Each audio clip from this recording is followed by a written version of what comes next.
then I feel like that's really when you get a hold of like just actually like pursuing and like completing your task at hand. Cause like you can have a whole bunch of things on the side, but if you actually never like.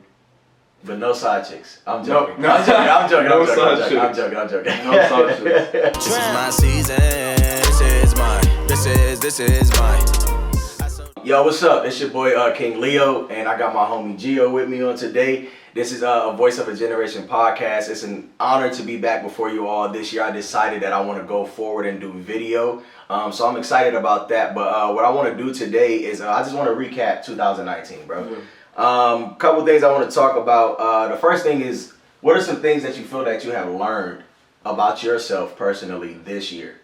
I feel like throughout this year I've learned the things I want out of life, what I really desire, and what I want to continue towards.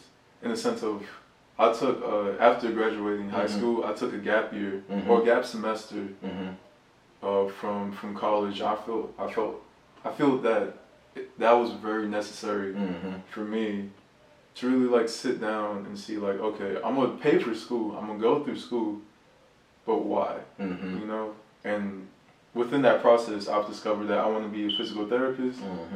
I want to own my own clinic. I want to do real estate on the side. I want to help people, and all, like just worship and praise God while doing everything. And so now it's just actually like taking it step by step and seeing how to go about it and how to like fulfill those plans. And I know a lot of times in life, we have a lot of things that we personally want to do in life, and sometimes it can seem like we're here and we're there and we got all of this going. How do you feel like with all that you want to do? How do you feel you can zone it all in? You know what I mean? And so where you're not stressing yourself out. You know what I mean? To where like I gotta focus on this, then I gotta focus on this, but how you can like maybe one plays into the other, I guess is what I'm trying to say. Not taking everything all at once, understanding that everything is step by step. You have to take baby steps into whatever you want to do, whatever it may be, whether it's like a career or a hobby or anything. You can't just like take up a bunch of responsibilities towards, if you want to like pursue one certain thing. You can't do this over here, you can't do that over here, you can't do this right here and then that, but you want this instead, because your mindset is on all these other things besides, well, you could be focused on that one thing, but you want all, like, everything you have to be put into this one thing. Yes. So going into this new year, I have to understand what's a need and what's a want, you know, and having the willpower to separate myself from my flesh, from wanting these things. I may want like a new game console. I may want to go out and experiment with like a different hobby or something like that. I may want to do something else, but understanding that, okay, this year is a year for like opportunities. So if I'm faithful to God, first of all, and if I'm faithful to my ideas and my desires, which is pursuing my career, then I feel like that's really when you get a hold of like just actually like pursuing and like completing your task at hand. Cause like you can have a whole bunch of things on the side, but if you actually never like. But no side chicks. I'm No, joking. no, I'm joking. No I'm side chicks. I'm joking. No side chicks. Yeah. I feel that, man, and I think that's been one thing that I have been learning about myself too this year. Is I've always been hard on myself in that way. You know what I mean? I have the music, I have the podcast, I have the motivational videos, the Bible studies, you know what I mean? And it's just like with me, I have always been so hard on myself that I find myself sometimes falling into these dark places because I'm trying to keep up with everything and I'm trying to maintain, an image and everything like that. And I think one of the most important things that God has literally set me down and showed me this year, it's not about the image, bro. Because if you're so caught up on the image of things, that's all you're doing it for. Of course. Because as long as I get to look this way or if I get to come off this way, then I'm good, you know, but if behind closed doors, I'm struggling with lust. I'm struggling with fornication, or I'm not married, but you know what I'm trying to say, sin and all these other stuff like that. Not married yet, but hold your horse, ladies. But like applications, you know, exactly. But like, yeah, so I find myself, you know, just trying to get away from that, and I'm thankful for God, you know, for showing me that about myself this year, because I even had the conversation with my mom. That was one of my aha moments, I would say, for this year. Yeah. I don't want to keep trying to maintain the image. I'm going to be who I am, you know what I mean? And I'm going to have my days, you know, where I may slip, I may fall, I may stumble, and I have to realize that, because I'm only human, but it's never an excuse. Of course. You know what I mean? And so I have to remember that I have to keep getting up, and I have to keep going, no matter what it is that I'm going through or whatever. And so, like, that's one of the biggest things that I have learned, you know, this year going forward. And another thing I want to jump into is, what are some things that, when you look from this year and everything that you experience and you're going through, how do you feel next year can be different, and what are you looking forward, like, to working on towards next year? You could plan for the new year. You could have things planned out. You could have things laid out. You could say this is going to happen, blah blah blah. But truth of the matter is, you never know what's going to hit you. Yes. But I'm actually excited for when I have downfalls to get what I learned this year and apply it to next year, in the sense of it won't beat me up next year. Yes. I'll only learn from it and take it as a learning experience, and just make it where it turns me into a better person instead of me beating myself up, you know? And I'm really excited for that. Just learning from my falls so it could be used as a stepping stool for next year. Yeah, and for other people, you know, because like as brothers, you know, in Christ, and you know, our other brothers, shout out, you know, to them, just throw some names out there, Swin, Eddie, you know, the guys, you know, you are Chris, Tony, all of y'all. One thing I love so much about our group, bro, is that no matter, you know, what we have all been through individually this year, we still have one another. You know what I mean? And I think that's very, very, very important. So with me, even in like how you said, it's very important to realize that, and even how the pastor was talking about today, you can have your plans, but God has greater plans, right? And so you say, okay, I'm going to do this, I'm going to do that, but then God throws a wrench in there, right? And what I'm excited, one thing I'm excited working on next year is maintaining the important relationships in my life. You know what I mean? Because I know within myself, I can draw back, I can get quiet, you know what I mean? I can kind of fall off or whatever like that, but I want to maintain the right ones and stop trying to nurture the wrong ones, basically, in a way. And so I'm looking forward towards that, man. Just like really running with my goals and my dreams, man. And just asking God, like, okay, I have my plans, God, but whatever your plans are, that's what I really want to focus on. That's what I really want to work on next year. But basically working on my mind, my spirituality, my time with God, you know what I mean? My growth in God, my growth in life in general, you know what I mean? And so those are the basics of what I'm looking forward to. I won't even try to get into everything else, because like how you said it, is very powerful. And that's one thing I really want people to stop trying to do, is to stop trying to plan out your everyday. You know what I mean? And live it, like how you said, day by day, understanding it's a process. And you're only going to progress, you know what I mean? And so taking this step by step and day by day, and just allowing God to lead you and to guide you, you know what I mean? Dream, have your goals, have all of that. It's amazing. But at the end of the day, and also too, what I caught from him today is just be open. Of course. To whatever God wants to do beyond your plans. You can't fulfill his plan if you're not open. Yeah. You know? Yeah, and so the next thing is, and this is very important, what are you leaving behind, and what are some things that you feel that you have to let go of before God allows us to cross over God's will if we live into this new year? What I say with my mouth, because I tend to say like even when I'm like messing around, oh bro, I'm broke, like I'm this, I'm that, and after like saying that, although I might be joking sometimes, I do feel in my spirit, you know? So it's like, I know I'm not. Right. I know I got money in the bank account. I know I have great plans. I know I have this. I know I have that. So let me speak that into existence. So I'm going to leave behind the negativity, even if it's in a joking manner. Because even if you joke around about stuff like that, your spirit doesn't know the difference. So your spirit is going to take it as, okay, I'm broke now. Okay, I really don't have nobody really does love me. So it's like leaving that and just speaking life upon my life. Right. Yeah. That's good, man. I know there's a lot of habits that I tend to pick up, in my life, and I want to begin to let go of the dysfunction. You know what I mean? Let go of the grudges or the animosity that I may still be dealing with. You know what I mean? A lot of times we tell ourselves, I'm over it. Yeah. Oh, I forgive. Oh, I'm past it. But sometimes it takes that one situation to show you that it's still there. Yeah, you know what I'm saying? And you understand what I'm talking about. 100%. But those are things that I really want to let go. Like one thing I've dealt with for a long time in my life, and I had the conversation the other day. I always felt for years before I actually genuinely did it. I always would tell myself, I forgave my father. I forgave my father. I forgave my father. Yeah. But every time something would come up, it showed me you didn't really forgive him. So it came to a point where I said, you know what? I think it was either last year or the year before last.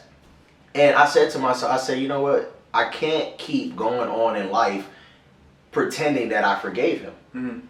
Let me actually release this and forgive him to where it was times when I tell you, Gio, I could talk about my dad and instantly be bawling and crying and be in tears, to where now I could talk about my dad and I'm not in tears. You know what I mean? I could talk about my dad and I could talk about him not being there and all that stuff like that, and it's like, okay, I'm perfectly fine with it. I've learned to forgive and just to accept. So within myself, just learning to really let go of what I'm telling myself that I'm going to let go, and stop pretending that, oh, it's gone, but it's still really there. You know what I mean? So that's something I'm really, really, really focusing on.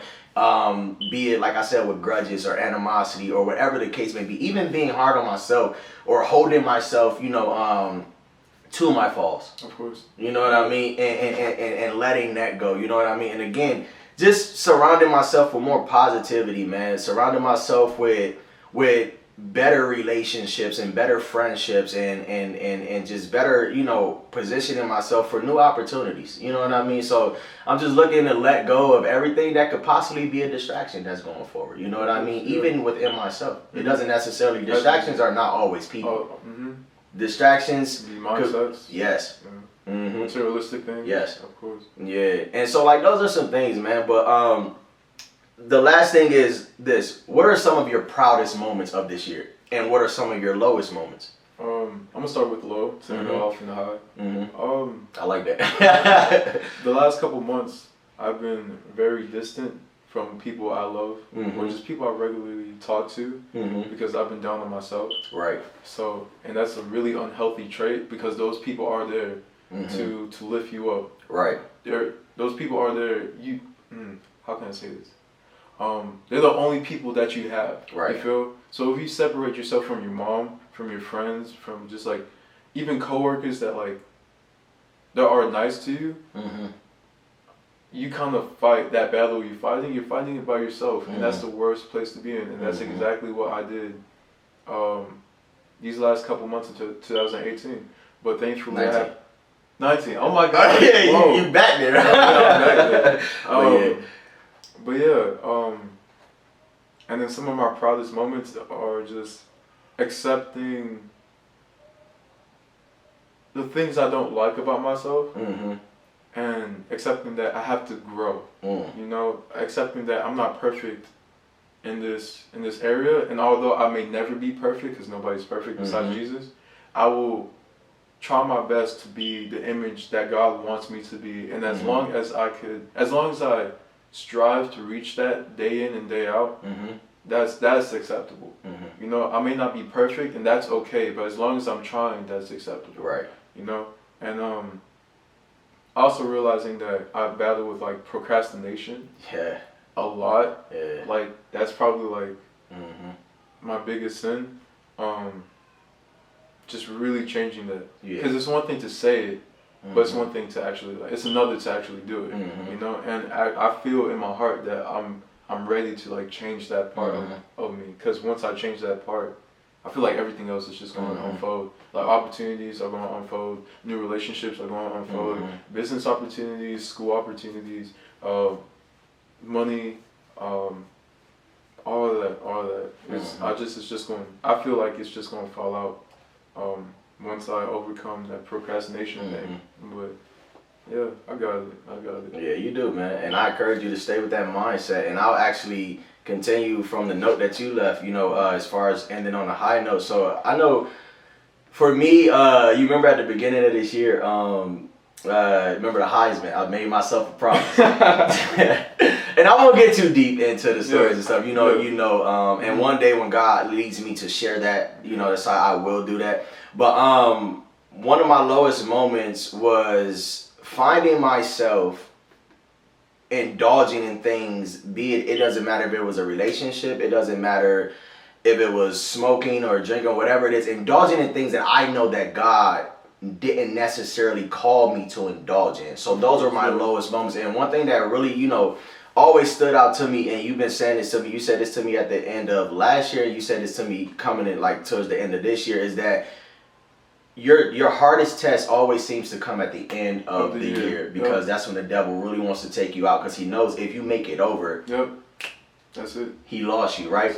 And so even in my lowest moment, and I mean I was low. You know what I mean? You know this about me. I started smoking again. You know what I mean? I was drinking or whatever like that. And I found myself distancing myself from God because of the pain or the hurt that I felt that I was going through. I was selfish. You know what I mean? And so that was my low moment. But even in the midst of my low moment, bro, one thing that I am so grateful for that's actually leading me to my high moment, one of my high moments, which is this moment right now, and my deliverance and my overcoming from what I just dealt with and what I was dealing with, is that I never gave up on myself completely. Because sometimes we give up on ourselves a certain percentage, right? Of course, yeah. But to give up the complete 100%, I always had that fight in me to say, I'm not going to do it. I don't want to do it. And by the strength and the grace of God, I thank God that I didn't. And another proud moment for me, a high moment, is God showing me who really mattered in my life. You know what I mean? And when I went through my darkest times, I had you, I had my mom, I had my family, I had Swinton, Eddie. Like, y'all were reaching out to me, and y'all were like, come on, D. You know what I mean? We got you. We here for you. You know what I mean? And whatever it is. So, like, for me, that was a really high moment, because I learned, and a lot of my life, I felt like I never knew it until now, but I learned what true friendship is. I learned what true brothership is. I learned what true familyship, is, and what true love is, and what it means to really, really, really, really, really have somebody's back. Because I've always felt like I've been the one to have people's back. And yes, I've always had my family that's given, but to have an outsider have your back the way that you guys have my back, for me, that just did a lot for me this year. You know what I mean? And it showed me a different side of God. It showed me a different side of when you just allow God to bring things in your life rather than you're trying to force things or people into your life. You know what I mean? And so that was really, really high, moments for me. And like I said, the highest one is this moment right here, bro. Getting back to the things of God. Getting back to the goals, getting back to the dreams. And I just encourage us all to do that. Even as we're closing out this year, don't get so caught up in the New Year's resolutions. Don't get so caught up in once I'm going to wait till 2020. Don't wait. Do it now. You should have been doing it this entire month. Exactly. You should have been doing it this entire year. You know what I mean? And so don't just wait until we cross over, but start the process now. We still have like 2 days left in this year. Today can be your day. You know what I mean? To make that change. You know what I mean? To make that turnaround. And this is just what I encourage you guys. You know what I mean? That's watching. And I just pray, even in the midst of all of this, of what was said and what we were able to share with you guys, that you were able to take something from this, even as you reflect on your 2019. Don't be so hard on yourself going into the next year, and don't carry 2019 into 2020. Go in with a fresh start, wipe the slate clean, trust God, get back on your P's and Q's, get back to who you are, and just get back to living life and enjoying life. And I think that's the most important thing, is that a lot of times we live, but we don't enjoy life. So I feel like that's all I have to say. If you have anything else that you want to add. Thank you for having me. Hey, no doubt, man. Thank you for coming on. We got to do this more often. But yeah, man, this is a Voice of a Generation podcast. Again, I'm your host, King Leo. This is my homeboy, Gio. And yeah, we out. I sowed the seeds, now I'm reaping my harvest. This is my season, I'm reaping my harvest.